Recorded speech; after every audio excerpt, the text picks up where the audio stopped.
Welcome to The Vinyl Guide, the podcast for record collectors and music nerds. Here's your host, the biggest record nerd of them all, Nate Goyer.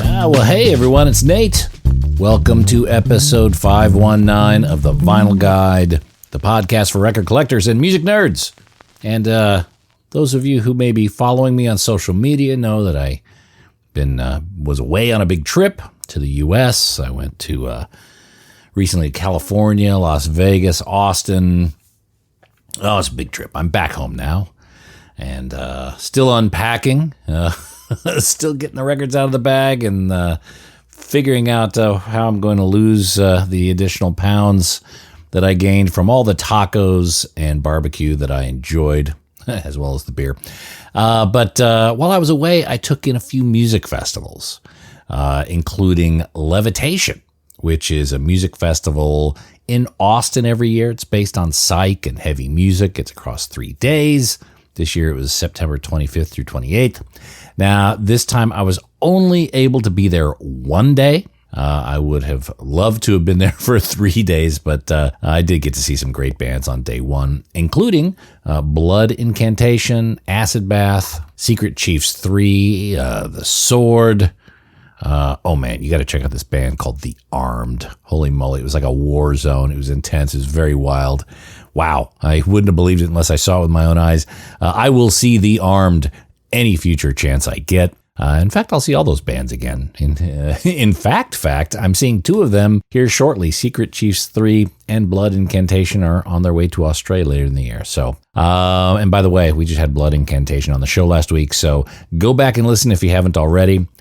Anyway, look, I've been a big fan of Levitation Records and the label that they have. They put out a lot of music on this label called the Reverberation Society, and they put out albums from various bands like OCs, King Giz, Frankie and the Witch Fingers, and more. There's several different themes of their albums. There's the Levitation Sessions. There's Live at Levitation. So, look, I was keen to learn more, and thankfully, the Levitation team, while I was in Austin, helped arrange this conversation with Harry Portnof, who runs the Levitation record label as well as Greenway Records. And come to find out, I have several of their records as well. So we are certainly on the same frequency here. Harry will speak all about that today, along with the history of making records, how the Levitation products get manufactured, the variants, the global exclusives, how they move those records around the world. He shares his view of the current state of the record pressing industry and more. And I think you guys will find this a very compelling conversation. I'm very thankful that they made time for little old me to have this conversation, especially less than 24 hours before the festival kicked off.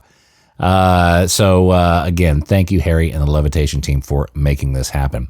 Now, if you have yet to add Levitation records to your collection, or you love them so much that you want more, head over to levitation.fm. You can see what they have there. They're always putting out new stuff, so just because you looked last week doesn't mean you got the latest stuff. They probably have some more this week. That's levitation.fm. Look, if I see a Levitation or a Reverb Appreciation Society logo on a record, I'm pretty confident that I'll like it. So again, add some to your collection if you don't already. Levitation.fm. Alrighty, well, let's head back to Harry's air-conditioned hotel room in Austin, Texas to talk records, Levitation, and more. All right, this week on The Vinyl Guide, we are welcoming Harry Portnof of, let's see, I'm trying to list your credits here, Greenway Records, Reverb Society, Levitation. Am I missing anything there? That's definitely the vinyl side of everything. Yeah. Okay. Yeah. Reverb Records, Reverberation Appreciation Society, Levitation, Greenway Records. That's definitely where the imprints are. Yeah. And in general, just a record nerd. Just a record nerd in general. I love just vinyl as a medium more than anything, and essentially like the beauty and romanticizing the physical nature of things to a degree, and creating reality from idea right? More or less, and getting things across finish lines and making things really happen and all that in terms of music and creating the real version of it. So Vinyl's the best. You seem to have a very extensive reach and multiple labels and just kind of all around a guy who gets stuff done. Where did your appreciation for music and especially vinyl format, when did that come in? My appreciation for music is I mean, it goes back to, I had to say my dad. Like, growing up, I have a sister, my dad, my mom, we would always be driving around family dinners, whatever. My dad would like play music in the car at excessive volumes for and like there was no like turning it down, and it just like kind of and I loved it. I was like inundated from the day one with like his love of Southern rock and roll, Allman Brothers in particular, and a lot of stuff around that time period, and just that kind of hit me really hard. Kind of like definitely I internalized just like rock and roll music and loud rock and roll music since I probably had my ears forming and messed up from day one, more or less. I would say that my dad in particular, his love of music and everything, and showing me so much stuff. I really early on discovered, even before records, at one point I discovered a whole CD collection that he had, like an old just like box of just like CDs, like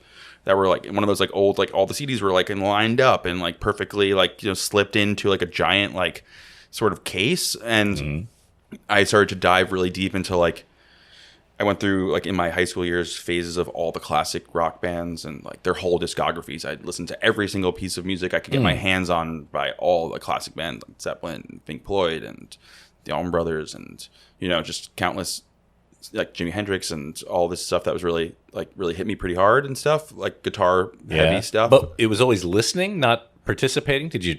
I played so I taught myself how to play guitar started in high school. I didn't really like playing sports very much. I actually did participate in high school sports. I played tennis team for a short amount of time, and I ended up, for whatever reason, being kicked off that team. Don't really need to dive into how that happened, but like at that point, I found myself with more time on my hands, and I just started. I had a guitar. I picked up a guitar. I started to, like, you know, listen to music, play alongside things. You watch videos on early days of YouTube, and like just kind of teach myself, sort of.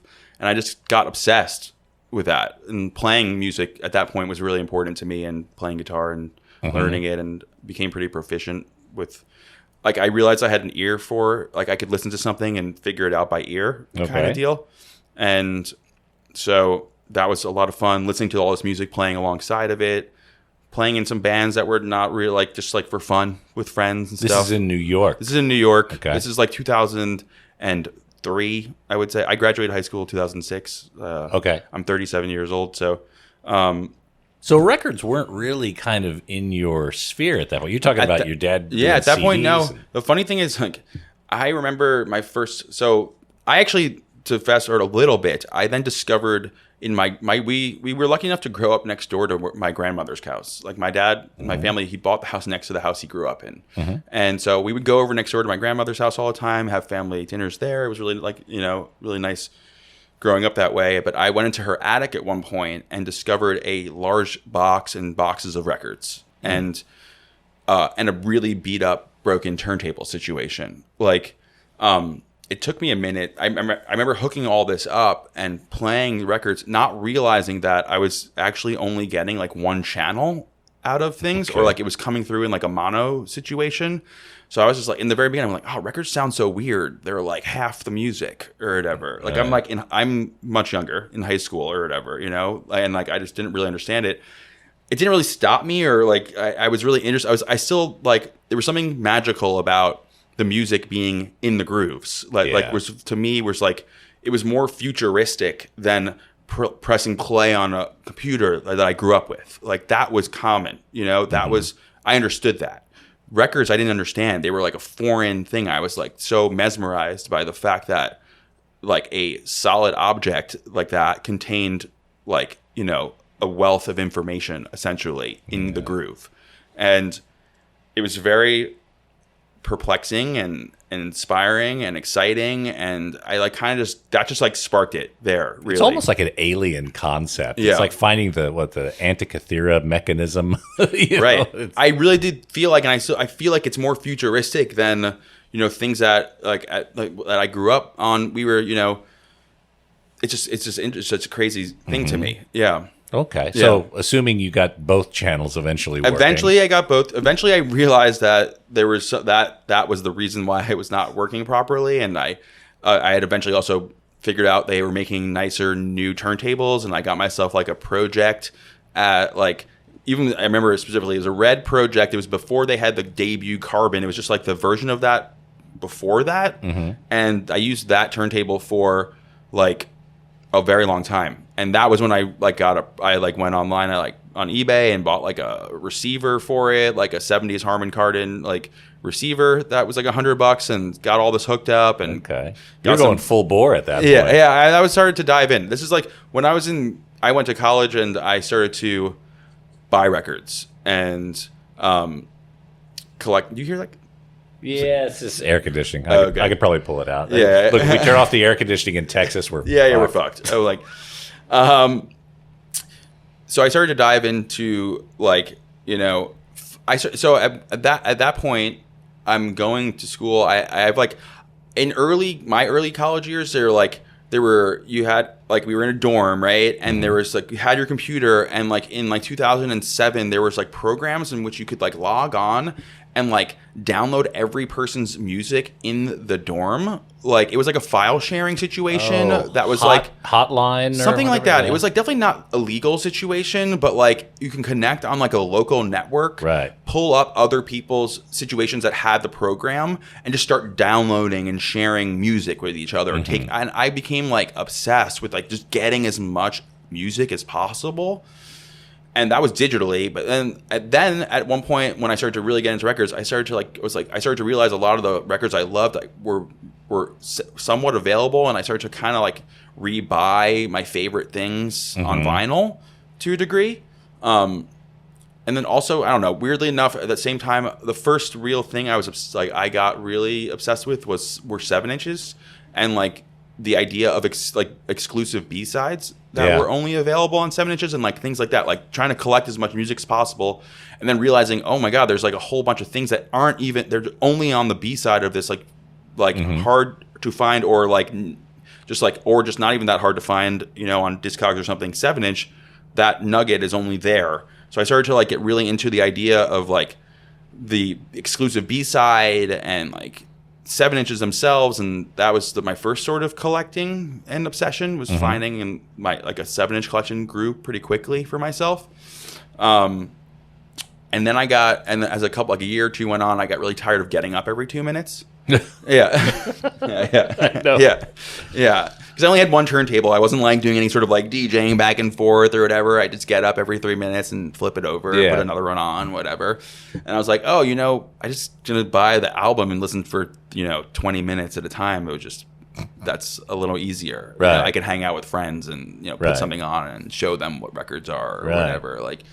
It was a very foreign thing to other people also of my age group at that time. This is 2009-ish? 2008, 2009-ish. Okay. Other people in their early 20s at that time. Vinyl had not seen a resurgence by any means. It was very much why do you have record? What are these? Why do you even have these? And, it was just really, I was the interesting one or something. Right. Yeah, the music nerd friend. Yeah, So how did you go from collecting to eventually making some of your own? So I graduated school. I moved back up. I went to school down in Florida. I moved back up to New York where I grew up, and I studied actually accounting at the time. And I came up from school. I was pursuing becoming a CPA from that path, trying to get through all that. Yeah. I got a master's in accounting. I did get my CPA in accounting. Right. Started working in that world in Manhattan, right?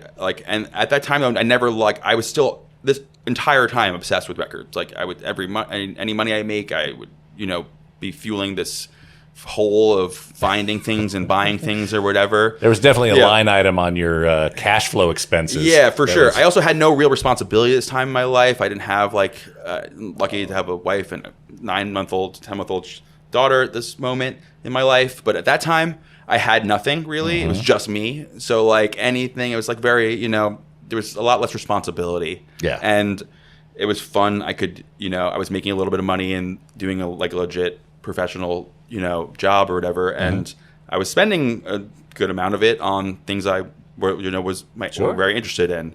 At the time, it was records and a variety of weird vintage guitars and stuff like that. And weird gear and equipment. I'm really I love audio equipment in general and stuff like that. So to answer your question, I'm working in accounting. I'm going to a lot of shows. I'm playing some music. I'm getting really deep into the world of music in New York City and Brooklyn simultaneous to being there around 2010, 11, 12 time period. That time was really amazing in New York and Brooklyn. In terms of the DIY music scene and the DIY venue scene. At the time, Death by Audio had their venue space, Glasslands, 285 Kent, all these incredible spaces that were all very close in proximity to each other, and there were tons of underground-ish quote unquote shows happening all the time at these places. And at that time, there was also a really incredible scene of what were small labels and variety of newish labels making lots of 7 inches, etc. Huge fan of Third Man and Jack White also, just to say it. And at that time was a very infancy of Third Man Records. It was they were just founded maybe in 2010 or 11 or 12, something like that. I'm thinking in that area, you also probably had Daptone. We had Daptone. There's just great imprints. Examples of things. And also I was just really into garage and psych and stuff. So there was Goner Records in Memphis and Trouble in Mind and In the Red Records and all these things that I was just so... I also loved all the bands on them, Ty Segall, the OCs, and all this stuff was happening and they were kind of still pretty early in their own careers to a degree. So they were playing these small spaces and it wasn't out of control to go see in an intimate setting some of these really inspirational situations to me or whatever. So at that time just to get I was just so obsessed with all of that and records and stuff. And then I remember having this weird Third Man at the time was becoming crazier and crazier, and their stuff was so collectible, and they were just really ramping up crazily. If you didn't live in Nashville, it was basically impossible to get the really good stuff, right?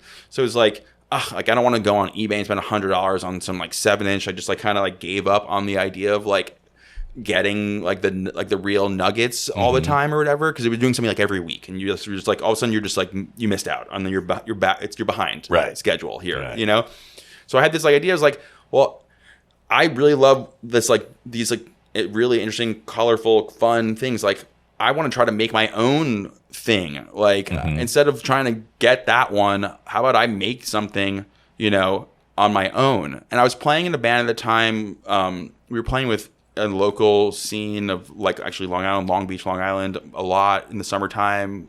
My band was called the Midnight Snacks. Don't look that up. They're not going to find anything. We were a surf rock sort of cover band in a degree. We would take all these amazing things that I was experiencing and change the keys of them and blend them all together. So we'd go Dick Dale into fuzz Ty Segall. You wouldn't even know because and the keys were changed and melded and stuff like that. That was a lot of fun at the time. We were playing with some bands who were better songwriters than us, and I had a specific group of friends, and I was we were playing shows, and I was was talking to one of them. It was the first band ever released on Greenway called the Young Rochelles, a pop punk project from Long Island, from Long Beach, Long Island. And my friend in the band who was writing, his name was Joey. He had 30 songs ready. And I was oh man, is there I want to, what if I take 2 of them and try to make a 7-inch with it or whatever? And I had at that time kind of already the fully fleshed out way, what I wanted to do, very conceptual product packaging, things that were from using that to get somebody to be interested in something they've never heard of before, right? So colored record, matching cover artwork, handmade cover artwork, all this different stuff, like, you know, variations of it, you know, 3 versions of 100 and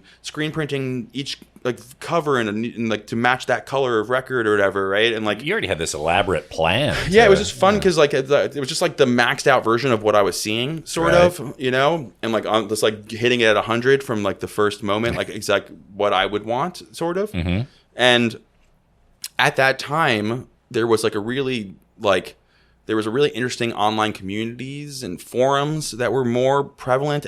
Like it was kind of like pre-Reddit being like the place to go. There were actual other forums for specific things. And I remember there was a forum that was like kind of centric to like people who loved Third Man and like that world sort of vinyl. Right. And at that time, there was a subsection of it where like there was like a group of like 10 people who were like, we're all going to start record labels or whatever, like really small things. And we were all kind of like supporting each other. And people who weren't in that 10, but like were larger on the situation, were like also actively excited about it. And all of a sudden, in like a week, I sold 300 copies of this first 7-inch, like of an unknown band, to people who had never heard of them before, because it was fun, exciting, was like played right into the cards of the same stuff we all were into, like in this community or whatever. And so you had like 100 splatter, 100 whatever, like 100 splatter, 100 green, 100 clear. The splatter had a hand printed cover, and like very early on, I was working with an incredible artist. His name is Dan Curran. He designed Greenway's logos and also did like the first like whole like all the 7 inches in the beginning of the label. Probably the first 30 of them had like a Dan Curran alternate cover that he would hand. His medium was lino cut, so it's like he would make lino cutting versus screen printing is like basically cutting out a rubber stamp, like and using that to like print from the stamp essentially. So like he would lino cut and do a Dan Curran version of every 7-inch. Either was the cover itself or it was alternate artwork to like what the band wanted for their actual cover. And that would be like 50 of them. Yeah, or something? 50 or 100, and like that would go with like the craziest splattery version or something. You know, maybe he'd lino cut something and splatter paint all over it. You know, like and. Literally, I remember in his garage him splattering paint on 100 covers that were just like all lined up on the ground or whatever. And it was just super fun, and people were really into it. And we were selling all these records of essentially unknown artists to people who didn't know them, but were just excited about the fact that this like interesting stuff was like being, you know, made by other people who were just like normal, quote unquote, and like trying to do like, you know, something fun. And yeah, I mean, fast forward, it's a funny thing is like I know a couple of people like of those at 10 labels, Greenway is the only one still like that is like very much a real thing, more or less. It's like to a degree. There's some others that are great. I know there's a label Soul Step that came out, I believe is in Ohio somewhere. He's still making records, and Romanus Records. Chris was in that community. Okay. Yeah, so like I knew Chris from like day one in that community, and he's still making incredible records and doing like the fills and all that kind of stuff. Yeah. That grew from that situation. Those are the only ones that I really know that are still kicking sort of from it. So Greenway's still going. Yeah. Because I know you're balancing several others. Greenway's definitely still going. Yeah. Okay. Yeah. So it's like that was the early days. That's how I got started with everything. You know, that was Greenway's coincidentally celebrating its 10-year anniversary technically right now. I'm so busy that I don't have time to like stop and celebrate it, which is a good and bad. You know, I would like to do something. Running out, like we'll figure out something, but like fast forward to like what is now 6 years ago, 4 years into Greenway-ish. Okay, I was starting to get. So I had the bands. I would going out to all these shows, and at some point, I convinced what was like the first quote unquote and like legitimate touring band.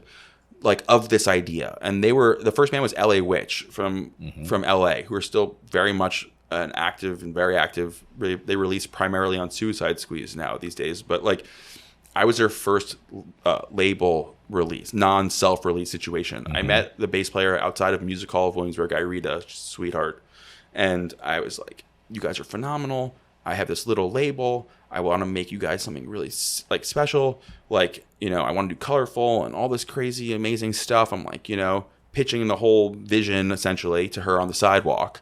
She's like, "We're going to Europe in 2 months, and we would love to have something like unique for that, right? Can we get something in 2 months?"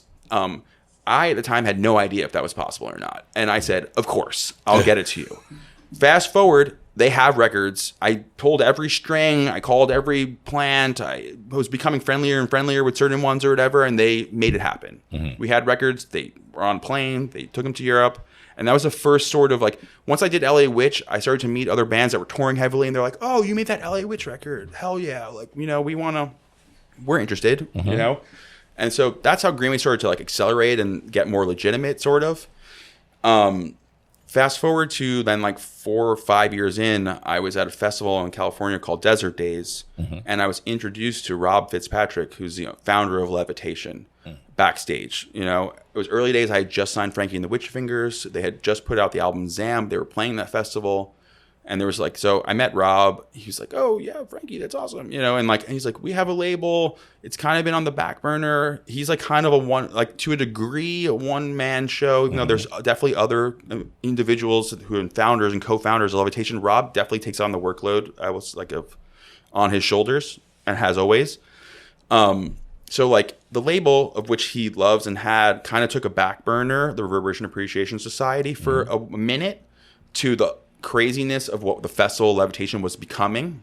Yeah. And he's like, we're looking for a label guy. Like, I was a label guy, right? So that conversation began, and quickly we started to connect. It was like 2019 going to 2020, right? It's like our conversation started to get really heavily into like, this is like, I'm down. I'll, let me kick this back on or whatever. And then the pandemic hit, right? So it's like, we started to really kick things on at that moment. And then I had a lot of time. Obviously, it was home now. The shows weren't happening and all this stuff.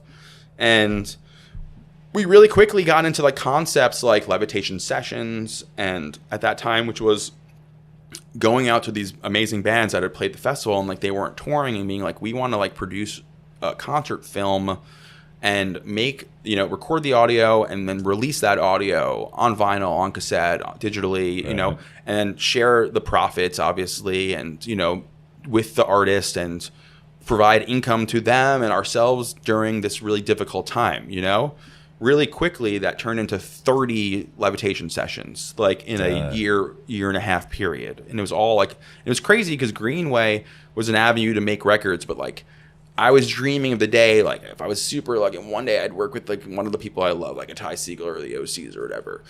As soon as I got into the Levitation world, in 1 year, I worked with every single one of my literal favorite artists, like in super fast. Okay. Like, and it was all, I went from making 100 records to making 10,000 OCs records or something, and like I had developed relationships with the plants that I loved and kind of worked all that and been, ramping things up, and was like ready to be able to handle that capacity or like, increased bandwidth that I needed to do it on the next level, sort of. And Levitation and Reverb Records was that outlet to do it on the next level. So for people who may not know, and I got to confess, I'm probably one of them, the whole structure of Levitation, it's a 3-day festival here in Austin. Correct. Once a year? So Levitation started as Austin Psych Fest before. So the first iteration of the festival was called Austin Psych Fest. That happened under that name for a number of years. Okay.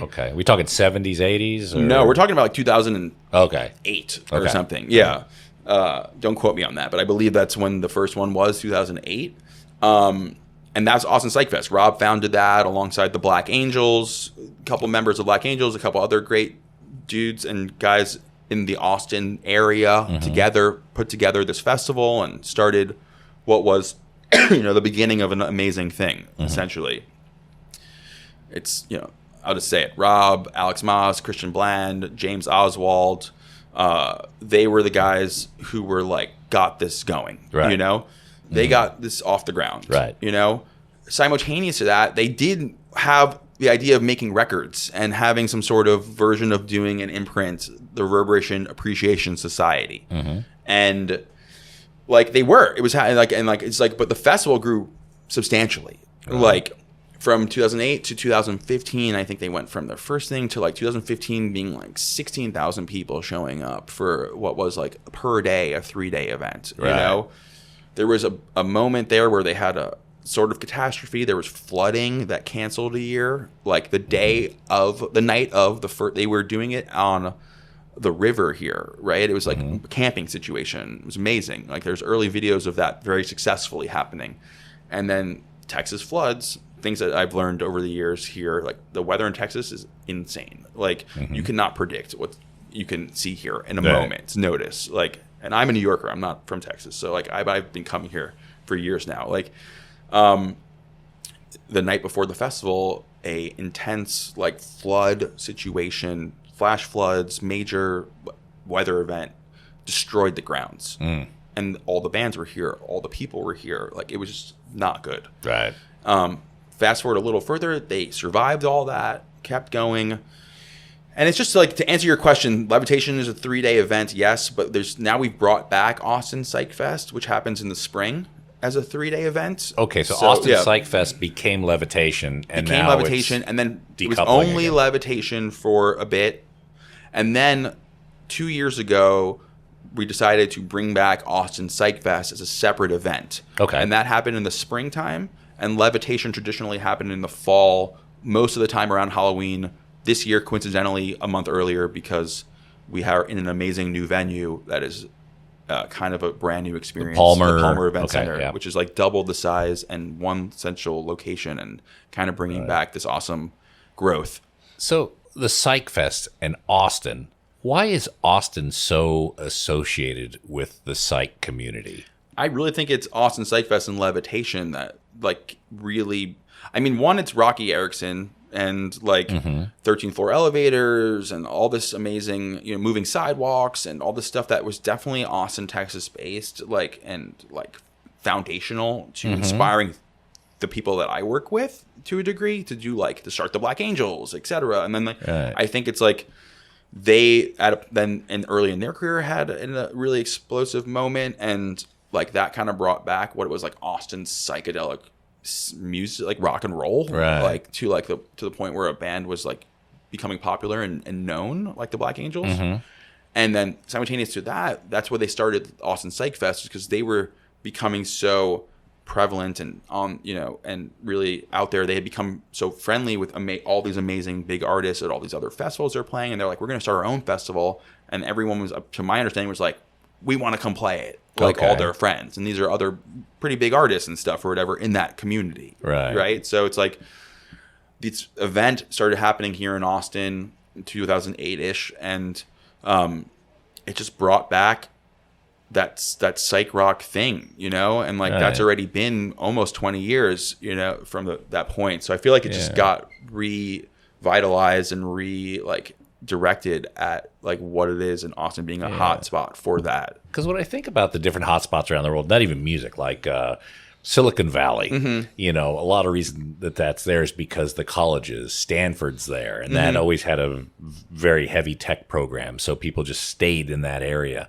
I guess Melbourne, the weather's unpredictable, so you get a lot of people staying inside. You get a lot of art, a lot of literature.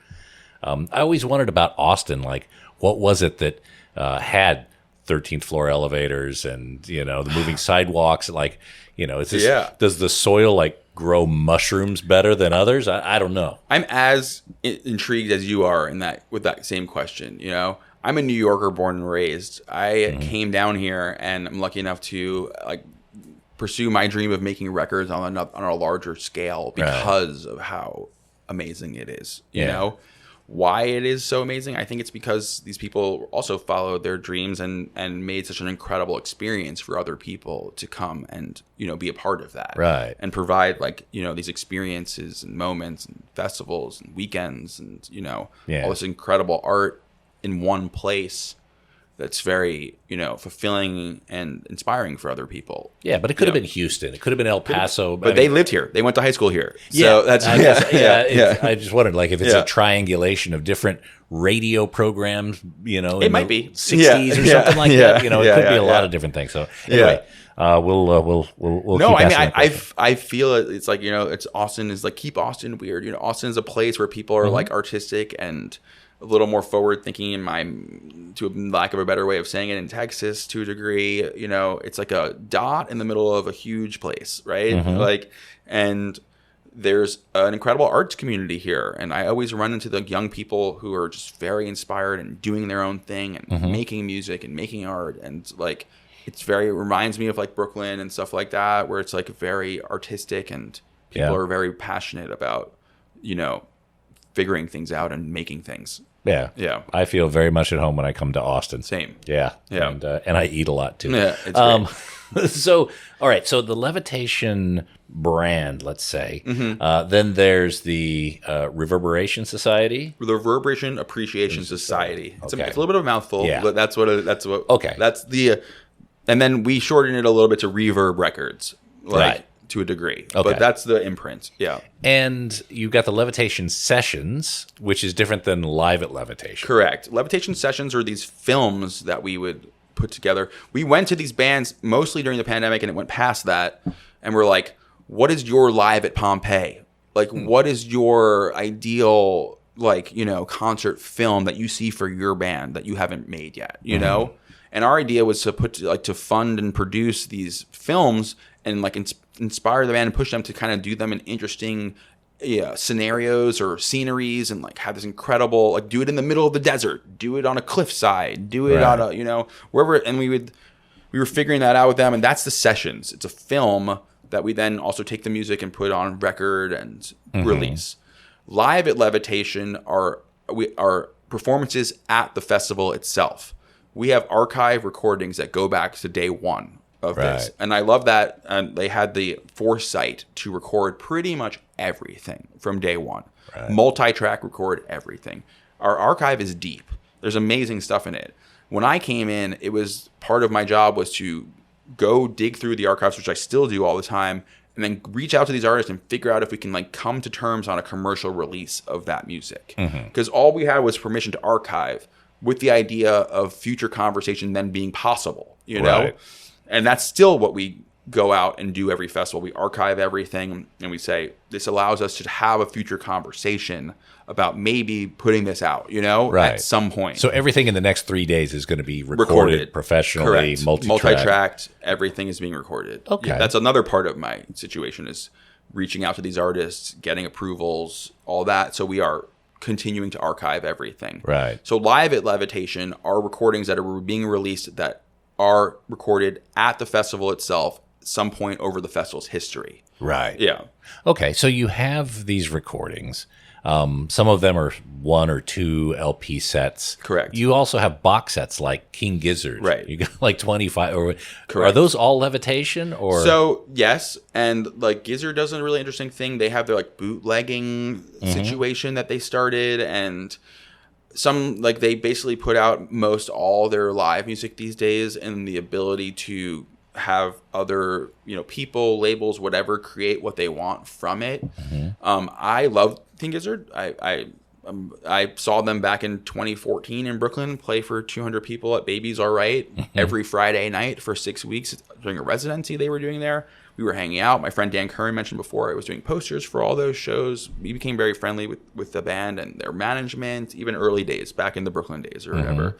And I just, now they're obviously huge and they're, you know, very prolific. I loved the idea of making these records. When they started to put out the releases that were most interesting to us, we were really excited about trying to make. You know, they have so many things. I know some other labels try to do every single thing they ever make. For me, it's more like, what is meaningful? Austin is meaningful. New York is meaningful. Maybe a really, you know, important show they played, you know, whether they sold out the Forum in LA for the first time. That's like a monumental moment in my mind. Like, the Gorge is, like, you know, comes to mind. Their first festival in the U.S. Field Division and all that was like a really like important moment. Like, these are things that are fun and interesting to me to try to then make. And like, it's a fun thing. It's an interesting concept that they have. Like, they allow anyone to bootleg it. All they ask for is product. We send them a bunch of the records we make. They sell them on their website. That's just kind of the way that the model is, you know? So, and it's, you know, and it's fun. We have the means to make these bigger projects, like, too. So it's like, they might release something that the only way to appropriately release it on physically would be like a 12 LP situation, you know? And that's not easy for an individual person who might want to just quote unquote bootleg something. You're talking about $100,000 project, you know, at the plant, you know, pressing or whatever. We can figure that out, you know, and make those things real. Like in terms of like being able to put that together and figure out, you know, pay those bills essentially. Now, when I was searching the site, there doesn't seem to be any black vinyl. They're all splatter color. I mean, it's great, it's glorious. But is that kind of part of the deal? It's definitely part of the thing. I mean, that was like that mentality came from my Greenway, like kind of mentality. It was just like really intriguing and conceptually like pushing that envelope of like colored vinyl as like a palette sort of, or like and seeing what we could do in terms of like experimentally creating things that were like that you couldn't find an example of to a degree elsewhere, you know. That's super fun. I will say there is some black vinyl on the website. But that's actually that's funny. Like the rarest of the rare is the black version. Like, you know, to a degree. All right. Some artists I've worked with some artists who are very, very much like we're cool. That all sounds very cool, all that colored stuff. But like, I really want you to make a black version too, or whatever. Like, we're like, okay, of course, we'll do that, no problem. And so like, there are things that are they're very hard to find. I will say, I was digging around. I probably couldn't find any. Again, I love the colored vinyl, and I know there's a lot of opinions on the sound quality of some of those records. My ears can't tell too much, except for something that may be like a glow in the dark or something like that. Anything you avoid? There's stuff like that like I know, like so like I also have a lot of. I, over the years, have grown and had a lot of personal experience with the manufacturing process of making records. Again, going back to earlier Greenway days, I was pressing at a plant in New Jersey that was very local to me in New York. I would literally go there, and it was like a one-man operation. He had 2 presses. Leandro Stereo Disc was the name of the plant. Unfortunately, they had gone out of business. But at the time, like, I would go there because I was like, really excited about the records I was pressing, and at this point, I had stopped doing accounting and went full time into trying to make this label a real thing, because things started to roll and like started to roll quickly. And I was like, it's either now or never that I make this like my full time thing and figure out I don't want this to be a hobby. I have enough hobbies. I want this to be like spending days doing it, everything, you know. And I made it so where I had no plan B to a degree. Like I had 6 months of a plan A, and it had to work. Or I had to figure something else out, you know? And I never had to figure anything else out at this point. It's just always been going in a positive direction. It's always been better than it has been before. I'm really thankful for, that. And so I was going to this plant, and and they were pressing my records, and Leandro was like, I got to go pick up my daughter. Like, how about you just like keep pressing them or whatever? I'm like, are you serious? Like, And I end up working the machine for an hour and like whatever, and he comes back and we go and we got really experimental with like pouring things like different color pours and all this stuff, and literally throwing things like degrees of wax, literally melting wax on like a mini hibachi table we found at a Costco, heating it up, throwing that on a puck, seeing what it would do, like. And I really quickly learned, that worked, that didn't work. Oh, this color combines with this one definitely doesn't, you know. And like I kind of like got this understanding of the medium from the color perspective, you know, and like how they mix or don't. And like, it's, it's a PVC wax. So like I always like, it's like painting or something. It's a very specific thing. And it's like this hard, wax compound that you're mixing together and what it does with each other, and translucency and opaqueness and all this kind of stuff. And so like that just like fed my, another obsession was learning all that. And then being able to, make all these amazing colored releases, and then Levitation also in these like big releases and 12 LP box sets. All of a sudden we can try like every version of everything, more or less, that you can think of, and then continue to learn what worked well and what didn't work well. I want to try this on the next one. I want to mix pink and blue and splatter this and that and the kind of deal or whatever. And like, oh shit, this is making something really like unique, and I can kind of like replicate it with different colorations in a way, and like it was just like a lot of fun. It's just fun. Yeah. Has there ever been a project you've embarked on that maybe it was too ambitious? Something you had to kind of pull the cord early on because... No. Okay. Yeah. Anything that we get to the point of trying to do, I am very committed to doing. Like, I learned now if I'm gonna say yes to something, I'm going to do it. Like, Right. I say no to things beforehand, knowing that maybe I don't have the bandwidth to do it or whatever. But like, I've never had to disappoint by pulling the cord on something. Right. You know. Okay. What's the one you're most proudest of? It's a good question. I mean, all of them I'm really proud of. Like, on both imprints, I think now like over 200 unique vinyl releases between the two of them, and like, which is amazing, and really like I'm just proud of that as like the fact that we've made that much art. Sure. I also romanticize the idea that these things outlive like me in a way, and they spread the planet, and you know, I have a hand in to a degree in like creating something that will be like found well beyond my time by somebody somewhere, you know, and like that I'm really proud of. Also, specifically, it's fun. I mean, like the most recently, a combination of things. Like I really have been like diving into like developing relationships with incredible outlets and radio stations and stuff, and like KEXP is in like a incredible radio station and outlet, and we've really become close with some of the really amazing people there, and they put our bands on their sessions and all this kind of stuff. So Frankie and the Witchfingers did an incredible live at KEXP where it wasn't just in their studio. They did it in like the gathering space, which is like a space they have like next to their studio where like 500 people can fit in this space. And like 500 people showed up on a Tuesday morning to see Frankie and the Witchfingers. And it was an incredible show, an incredible moment. Shara Waters presented. We recorded that whole thing. I ended up releasing that live at KEXP for Record Store Day on like vinyl for Frankie and the Witchfingers. And they don't do a lot of like they don't release a lot physically of all this amazing stuff they do at the station and whatnot. So like that in itself, getting that to reality, and the amount of like kind of like I don't want to say hoops, but like getting to the point of like where that was even possible, and then making it in time for Record Store Day 2025, like that was very full circle for me, right, in a way. And I just feel like at one point I'm like, this is like the culmination, but it's not. I have to keep going. I have to keep making records and make a living or whatever. This is like, top of the mountain for now. For now, and like, but there's definitely another mountain. There's like, you know, there's always the next peak to get to, and I work really closely with that band, particularly Frankie and the Witchfingers, and there's always the next mountain. But at that moment, it was such a full circle culmination to like hold it in your hands and be like, wow, what an accomplishment. Like not only to get all to the point in which they're being supported by an incredible outlet and station like KEXP and being put on and recorded in their studio, and then given the opportunity and working.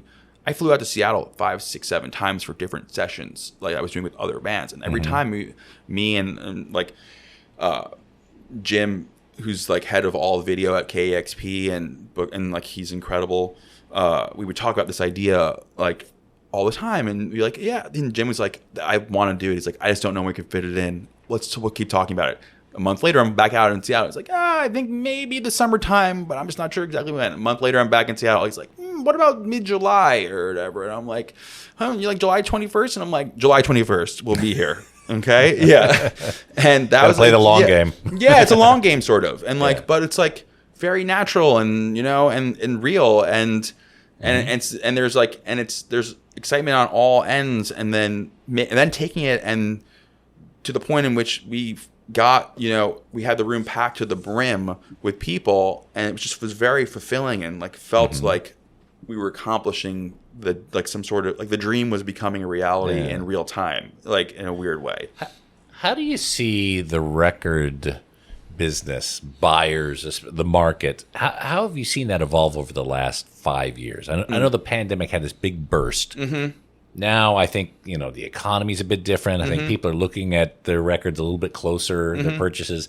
What have you seen? What kind of trends are you sensing, and how are you reacting to those? There definitely has been shifts, I will say. The pandemic, and it coincided with these like Levitation sessions, was a crazy time. It was an amazing time. It was probably the most prolific time in terms of amount of volume, so sheer volume of in any release could bear at the time. It was like shocking. Like there was a dip, and then we experienced what was definitely a economic shift post-pandemic, of which things were tightening up.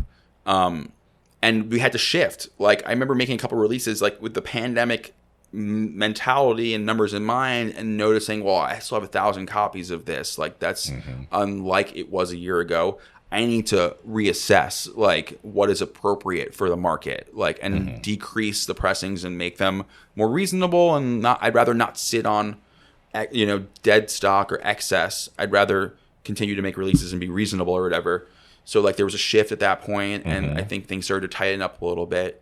That said, as an overarching situation, vinyl itself seems to keep growing as a medium in terms of like all these pop stars getting into it, and like their fan bases, which are massive, getting, buying 100,000 or I don't even know plus Taylor Swift records or Sabrina Carpenter records or whatever, right? And like you're talking about these massive fan bases who are still buying crazy amounts of records, and from my understanding, like a solid amount of them don't even have a mean to play it. They don't have turntables, whatever. It's like the collectability and the fun and like all the things I, to a degree, like large artwork and the special nature of all of it, like that is fun enough to want something special. Maybe they'll figure out how to play it later or something like that. But like I also like to think that there has to be a group within that group that discovers vinyl, falls in love with it, and starts to go deeper into their own exploration. And that's good for records. Like, that's good for vinyl. And it's good for the people who make vinyl. It's good for the pressing plants. It's good for all these things to have the community grow, whether it be even in a completely opposite realm sonically than what I exist in or whatever, Have you responded to those changes in the market with like, you said quantities is being impacted. Any difference in terms of the variations? Yes and no. It just depends, really. Like it just depends on the release. We still love to do variations. There's still incredible outlets all over the world in which I work closely with. I'll go to some like exclusive retailers like Newberry or Rough Trade, or even other labels like Fuzz Club. And in the UK, you have Dinked, that is an incredible conglomerate of stores that buy as exclusives. And you go to Australia, you have people like Strange World Records in Melbourne, and you have Impressed Recordings in Sydney, and like they buy as exclusives for their markets and stuff like that. So it's like if I go out to all these different people or whatever, and I'm like, do you want something special for Australia? Do you want something special for the UK, the EU? All of a sudden, you have the ability to make I'll make a variant for each special market, and that's a fun way to spread things out. And then you lean on like these retailers to then take on the responsibility of selling what they purchased from you, and like to their audience, and that helps grow things. So how do you manage something like that? For example, you come out with the Frankie and the Witch Fingers trash classic, right? There's a variant of Australian one, which I got from Strange World. Love it. Some have bags on them. Some have an obi. Some are a splatter orange. Some are a blob green. Right. Do you have to coordinate all those so you don't get like overlap in two different? That's my bread and butter, sort of, is like manufacturing, production management, sort of, and like that, managing all of that, working really closely with my pressing plant and having it all specced out. So you make them all and have them delivered in that most condition? Of it, 99% of the time, correct. I make them all and have them delivered to them in that condition. Yes, directly, whatever. And where do you get them pressed at? Nowadays, I work very closely with Precision Record Pressing, who are based in Canada. Okay. But I understand how it works is like they were built by GZ in North America to be like the North American GZ, essentially, like the biggest pressing plant. GZ is the biggest pressing plant in the world in the Czech Republic. Precision is the biggest pressing plant in North America. And they are brother, sister, I guess you'd call it, to a degree. So it's like if I'm making records of Precision and I need them in Europe or the UK, they actually will make that part of my order there.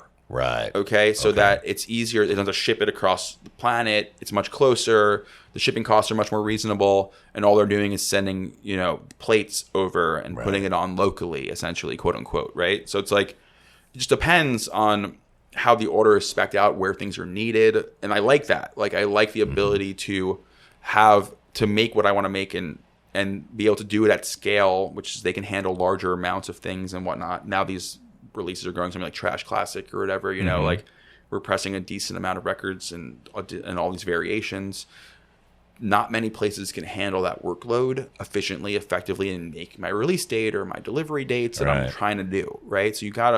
So I went from working with really small operations in the early days to figuring out how to keep the concept and vision of unique and special, but how do I do that at a larger scale? And it was working really closely with the people at Precision that they understood, like, it wasn't, they understood the personal nature of what I was going after. Yeah. And like, it's funny because they do press the Taylor Swift records and stuff right next to the Frankie and the Witchfinger records and stuff, but they do care about, like, I am very much like, we're prioritized alongside of it, not just because I'm doing 1,000, she's doing 100,000, doesn't matter. It's just like they have the scale to do both. Are you finding the predictability of time frames are pretty spot on now? I know that for a while it was a 6 For a while it was wait. nuts. Yeah. Like the pandemic was when it was problematic because supply chain issues and all this type of stuff were affecting, everyone's ability to get things done. Essentially, it has normalized to a degree. And again, it's just like really close relationships that I have and stuff. So I'll like go and be very transparent. I'm submitting this record. I'd like to have it out on this specific date.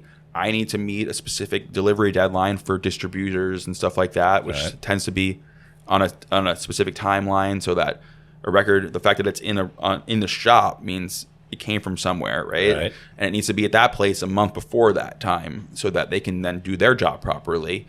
So like I go to the plant with all this information and they're like, we'll make it happen. Yeah.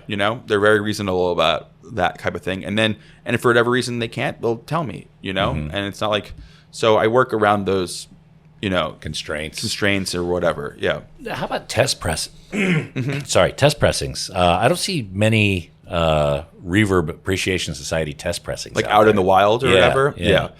Everything we obviously test press very closely. That's a big piece of the puzzle. I think that's the reason why our records do sound so good is like the process to production is very much taken seriously.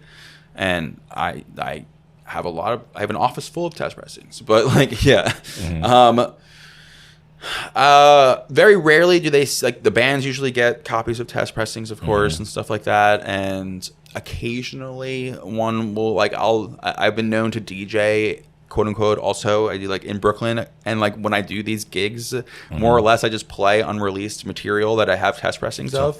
I've been known to those nights to have one or two too many tequila sodas, and just like usually and really awesome, like a fan will come up and be like, I'm here, I love you guys, like I love what you're doing or whatever. I'm like, here's all the records that I just brought. Like I don't want to bring these home. You can have this whole bag full of them or whatever. Right. So there's a couple people who have stuff. I think I can sense their fandom is so high that they're going to covet them. Right. Like, and so that's very rare. That's happened like on a very small amount of times. But like, it's just, I don't know. We don't focus on like selling or like the test pressings and stuff like that. Do you make like a restricted artist variant? I know some labels will do like, here's 20 clear for just for the artist. Anything like that? Yeah, for sure. This depends on, like, I've done artist specific tour variants, like where Frankie and the Witchfingers went to Australia and they had a Australian only tour version of that brand new 7-inch they had at the time, Electricide. Only 100 copies on green, only from the band, only on that tour. All of them sold out in Australia. Those 100 Electricides are very coveted because they were only available there and they never made it anywhere else, Right. So that was artist specific. Things like that. It mostly revolves around tour needs, and like they'll have, like, the band needs 300 copies for tour. Let's do something unique for that, as well. Why not? Give people a reason to go to the show even more than wanting to see the band. If that's, that's a beautiful thing too. Like, every reason why somebody would want to go do something, if I can help that by doing something special, why not Sure. do that? Yeah. Oh, that's always fun, especially in Australia when we get something special, because normally we're on the back end of whatever the rest of the world has. So Right. having something unique for Australia is always But I've always seen like special. that's like in my day, like just collecting days, I've seen the Pacific Rim version of like early White Stripes record. I'm specifically thinking of that is like superly coveted, $1,000 7-inch or whatever. Yeah. And it was like a Australia, New Zealand only tour thing that happened in 2000, whatever. And I was like, things like that stick with me. And I think that's cool. And I think that's fun. So like, I'm like, when I see I have Frankie going over there and I'm like, how about we do a Pacific Rim version of this or an Australian version of this? And it's just like, that's just a fun thing to do. So when you look forward, like if we had this conversation 3-5 years from now, where do you think the vinyl industry is going to go? And what shifts and adjustments do you think you'll be making in the meantime? That's a good question. I don't, it's really hard to tell. I really try to stay focused on like what I'm doing today, to be honest. You got a lot on. I understand that. And like, and as long as I can keep doing what I'm doing today and I'll be doing it tomorrow, I hope to be doing it in 5 years from now. Like that, I have no plans to change what I'm doing. Where do I think it's all going? I hope it's going in a positive direction. I hope the community of people who love records is constantly growing. I hope that, the economy and the world goes in a direction that's really positive and allows people to pursue their dreams and passions and, art. And I think if all that keeps, hopefully goes and like, allows for it, there's no reason why vinyl records should slow down. You probably got to deal a lot with the whole tariff situation. And to a degree, changes by the day. So has that been difficult to adjust?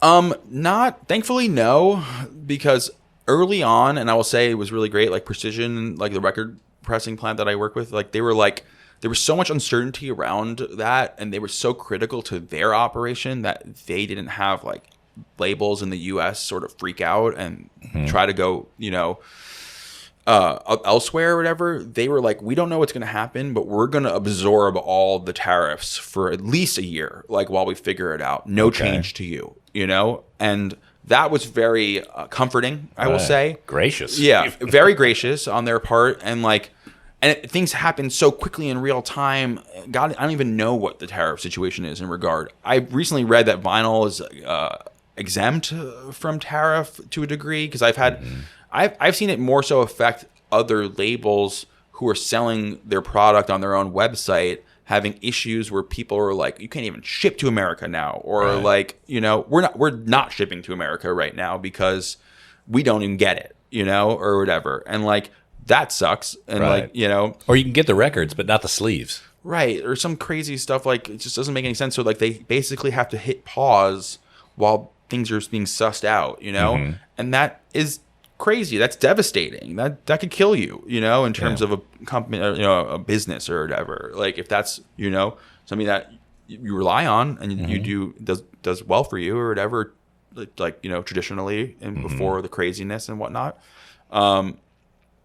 Thankfully, from our perspective, most of our audience is US based. Like it's definitely primary market for us. So we're selling domestically. A lot of our products that we sell directly to the customer, like from our website, from like levitation.fm plug. There you go. Yeah. Please. Yeah.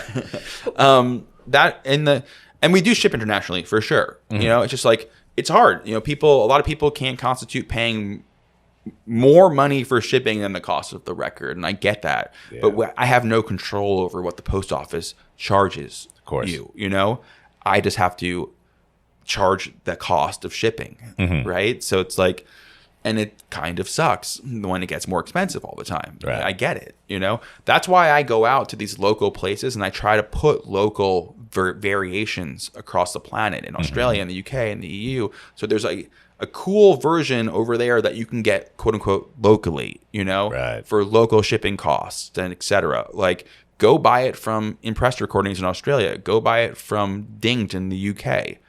Go buy it directly from those people, because they're buying it from me and I'm able to get it to them from different situations. And we kind of skip the craziness in a way, But I get it. We sell really cool things on our website that's different from that. people want, whatever they want. And sometimes the only option is at a high shipping cost or something. Well, yeah, sometimes. And we tend to we get a few friends together. Okay, let's buy 3 copies of this and we'll split the shipping. Yeah.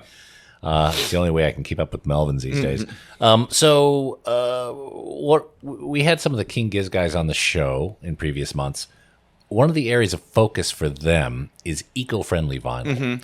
Any thoughts on that? I love it. It's just I think it's being developed in sort of at this moment, and which is awesome.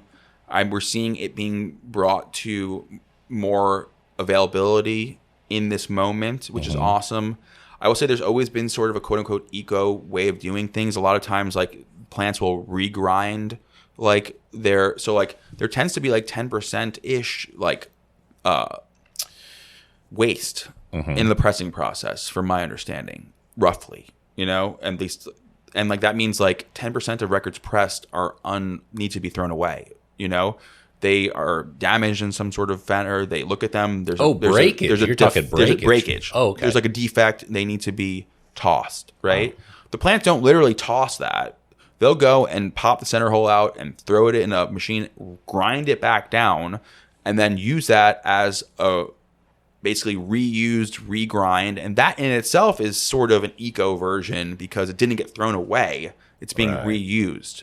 That they've been doing forever, Now they're literally trying to figure out ways to reduce the usage of the compound material. The PVC compound material is definitely traditionally made from petroleum, to my understanding. And also to a degree in places around the planet that don't necessarily regulate the way that they make them.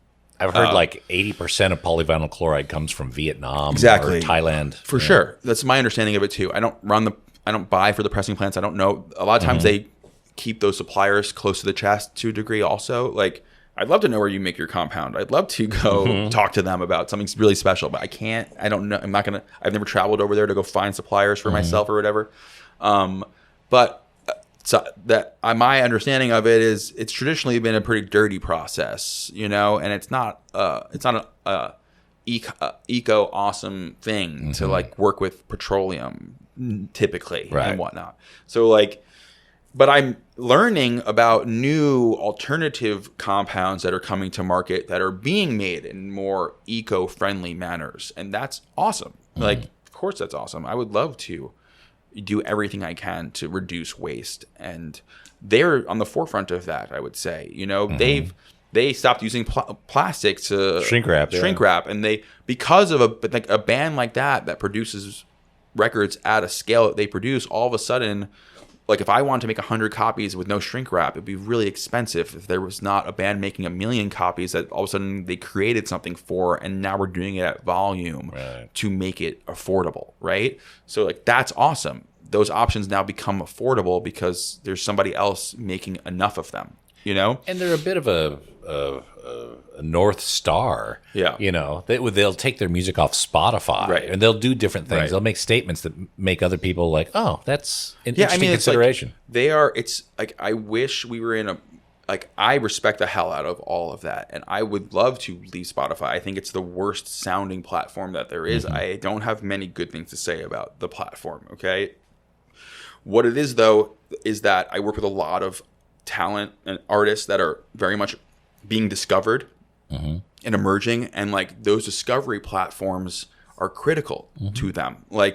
To make it harder to find Frankie and the Witch Fingers or whatever at this point in their career does not benefit them. Right. It just makes them more unknown. It makes them, it makes the uphill battle that much steeper. Okay, a band like King Gizzard, and the beauty of where they're at is their audience is solidified. It's on the snowball has begun snowballing, and they can make a statement and leave a platform and have their audience follow them, right? Versus being on somewhere and hoping the audience finds you, right? It's just different, and I respect the hell out of it. And for a band like that too, you are 1,000% sacrificing significant income, and that's to me incredible that they are able to make that choice. Yeah. But there are smaller bands in which, and the pay is shit, but it still helps offset the expense of making anything, Well, it's in also the smallest the exposure. degree. Like a band like Frankie and the Witchfingers, you're still in the process of broadening the audience. Exactly. Yeah. Yeah. So it's like, it's very difficult to make it harder to do that. Yeah. In my opinion. Yeah. And I would love to see Spotify be not the number one platform for people to go use for most of the planet, But unfortunately, it is at this moment. Like, it's just what it is. It really is the number one streaming platform, right? So it's like, and they fucking suck. All right. Like, yeah. I mean, forever, only most recently, and I don't think it's even happened yet. The fidelity is dog shit. Okay. They are finally, for what I heard, rolling out a higher fidelity iteration of music. Good, I guess. Like, great. But like, doesn't mean that like the fucking founder isn't a literal, piece of shit or whatever, for a better lack of term. I'm figuring I can say curses on this. No, of course. Yeah. You're not going to find a whole lot of people who are going to defend. I don't want to and I don't want to get exactly who's going to defend Daniel Eck or whatever his name is or whatever. Yeah. And I'm starting to use Bandcamp more than I love anything Bandcamp. now. It's like it's a great platform. Obviously, like it's more direct to the artist, I would say. It just depends. It's like at this point, I'm like wherever. I'm just interested in where people listen and consume music, and like kind of I see it more like theoretically or like almost like I hate to say it, like statistically in a way. Like I find it very conceptually interesting, seeing who and what and why use whatever, right? And like you can see it almost demographically and stuff, like prevalence for younger people to be on like what is easily accessible, like Spotify or whatever. Someone like yourself, like more audiophile-esque, who will take the time and find the better way and do it that way. It's interesting and it's very diverse, and it just depends on what your goal is, really. If your goal is to be hopefully be found and have your audience widen, you unfortunately there are necessary evils to hopefully seeing a positive effect from having what you work so hard on be finally appreciated, right? So it's like really difficult sometimes to subtract from that equation. Well, that's the path for the masses. People gravitate to Spotify.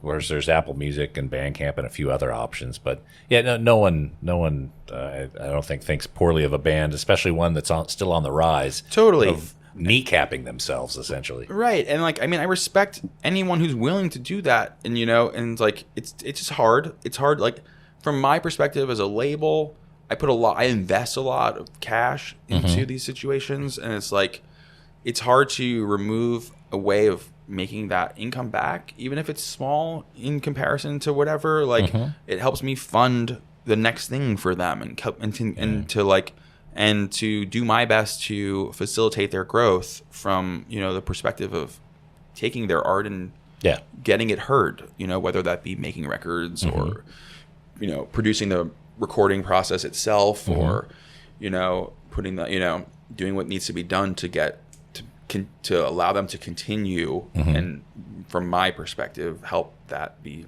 what's happening. So looking ahead, we're here in Austin. Levitation's in a few days. This will probably go out well after it, so I'm sure it's gone well. What sort of releases do you have coming up? What's on the immediate docket? We have, we're doing a variety of like fun, like we have a couple of the newer King Gizzard bootlegging situations that have been pretty fun. Those are in production right now. They had just did a big show in New York at Forest Hills, and like that was a fun one to do because it's local to the New York situation. And then you coming to Sydney for the orchestral ones? Oh man, I wish I would. I'm not, but the Sydney Opera House is like a dream come true. I imagine for them, very full circle and a full orchestra with incredible. Yeah. So that's doing some of that stuff, recording new projects that are like a new artist that I'm really excited about, and getting into some newer releases for next year. Hopefully working through some new of the archive stuff and getting some new live at Levitations together in the works. The idea of trying to bring back sessions to a degree, we've been doing them sporadically, but I really would love to like spend more time focusing on that again. And I think it's really, there's a crop of amazing artists that I wish I had, that I feel like if this was that time, we would have done it then 1,000%. I'm trying to figure out how to make those reality. And now getting bands like Frankie and the Witchfingers back in the studio, record the next record is something in the works. Lots of like just keeping the ball rolling, you know. Alongside all of this, I run Levitation's merch operations and stuff. So like, So right now at the festival here currently, we're building out all. Today is Thursday. It starts tomorrow on Friday. We're building all the merch operations in the new event center, and that's all being done literally as we're talking here. Right. And I have an incredible team here that are top notch, pulling off incredible things. So when we walk into the Palmer Center, there's going to be a merch station, no doubt. Shirts of every band. Search of doodads of Levitation. Also vinyl out a there? record shop. Oh, We're pulling in a whole record shop of our own that we have. Essentially, is the idea, and is being situated right now, right in the dead center of the area that you'll see all this stuff. So there will be dead. That means I'm going to have to walk around the shop. We have custom tote bags we made just for that area that you can only buy the Reverb record tote bag specifically at the record shop. That is that design, not at the other merch booth. Won't kind of deal, and that's fun. We try to bring everything we can to this, and that is like the logistical side of all of that is a big part of what I do with my time, depending on the time of year. So like, it's just, you wear many hats. I'm very stoked. To me, this is like a mecca. I have to come here. I have to make this pilgrimage, and I'm very curious. I'm very interested to seeing kind of how it all works. I'm excited that you're here. I'm excited for tomorrow. I'm excited for everyone to see what we're building. It's going to be really cool. It's a special new space. It's large. It's indoors, so we can control the visual aspect even more directly than if we were outside. It can be. The walls could be melting all day, so like, and that's the plan, I think, at the moment. So I'm excited for all of it to come together. We are working really hard on making it as amazing as possible for everybody. Well, Harry, thank you so much for spending time with us. Anything you want to talk about we haven't covered? I don't know. No, like I have no track of time. I have no idea how long we've been talking for already. A little over an hour and 10 maybe. Okay, great. I feel like we covered pretty much everything I could imagine. I think it's like just say like fun things. 95% of my time and bandwidth is Levitation related, and it's an amazing outlet that it's been able to provide me with the ability to make records as a living, and it's amazing. Greenway is an incredible platform for like discovering things and being very, very much my direct taste and passion from day one. Levitation is a team effort, and I'm really fortunate to be a part of that team. We do so many fun things outside of our own releases. We've been really focused on bringing in special versions. We do our own special versions of other label releases. We call that Levitation Editions. It's a really fun outlet. We can go to other labels and be like, we want 300 copies of this on really psychedelic splatter, for just us. That's been super fun to do, and we have a ton of those in the works and stuff like that. So every week we're dropping new things in that regard. Levitation.fm, and just trying to make that the one-stop shop for anyone who loves rock and roll or psych rock or whatever. Like we branch out. We made a guitar pedal collaboration for the third time with a company, Death by Audio, like recently, and like stuff like that is super fun. We've done our own version of the U-turn turntables in the past. We're going to plan is to do some new equipment and stuff like that next year. You guys are really inspired by Third Man. It's just like that, and like the Levitation brand is such a strong brand, and it has a very unique visual identity from anything that I do love that is separate and has been inspirational. That it's really fun to adapt that identity to these awesome collaborative efforts that we're able to pull off because of the strength of the brand and the ability to go to a U-turn or a Dead by Audio and be like, and they're like, hell yeah, like we want to do that too, Obviously, like there's, we're doing it alongside of a lot of inspirational outlets that led me here, and that I feel very fortunate to become not only fans of, but maybe peers of Yeah. alongside, and like that's super cool. And I'm very proud of being able to do this every day. Yeah. It's so fun to see all the stuff that that Levitation comes out with. Greenway as well. I've got quite a few releases at home. Stonefield and some of the records. Yeah. But, I could totally tell that your energy, you're in your element. You're just making shit happen. You're doing what you love, which is totally admirable. And thank you. Again, the product is appreciated and loved by so many people, including myself. Well done, Harry. Thank you so much. And thanks for taking the time and, wanting to talk about it. Yeah, I can talk ad nauseum. I think I said that in the email on the subject of this stuff to the point where my wife tells me to stop. Cool it. Yeah. But I know you got to go set up for Levitation. You're boring them. Stop. They don't want to talk about this. Oh, no, we're not bored at all. Yeah. This is people when they come to our house. Yeah. Very good. Yeah. All right, Harry, I'll let you get back to setting up that record shop. Yeah, thank you for the time. I appreciate it. Cheers.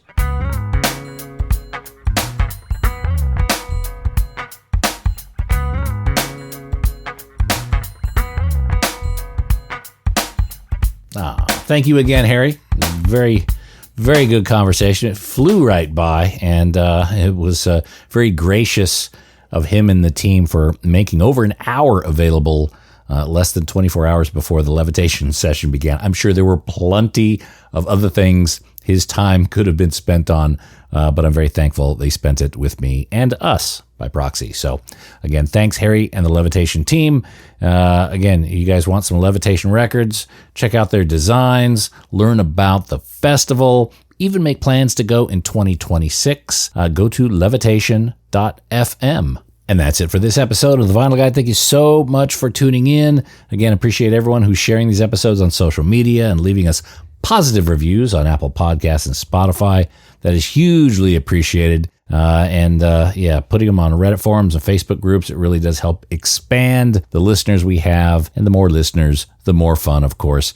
We'll be back shortly with a brand new episode. So until we talk next time, you guys behave yourselves. And thanks again for listening to the Vinyl Guide podcast. Cheers.